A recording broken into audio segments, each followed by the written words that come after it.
Gusto kong umiyak. Maybe when I say my farewell, if I get to live on the last day of my term, I'd like to say something and maybe I'll cry. Gusto kong umiyak dahil hindi ko maanong taong binigay nila ng pagmamahal sa akin. Totoo lang.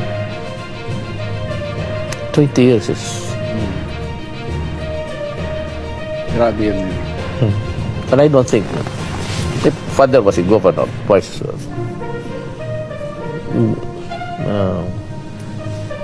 mahirap abutin I niya. think, Mayor, you are destined for it. The love of that's pastor. It's only, Yeah. It could be only God's calling. Yeah. The love of the people that you've seen poured out on you and your leadership is really God's love. Because you cannot see God. So He courts it through the people. So that is how God loves you.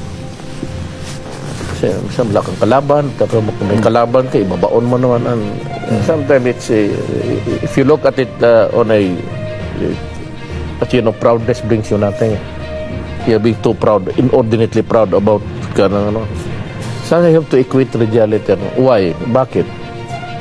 And at the end of the sentence, it's always God. So Allah. You've been a good minister of God in your own capacity.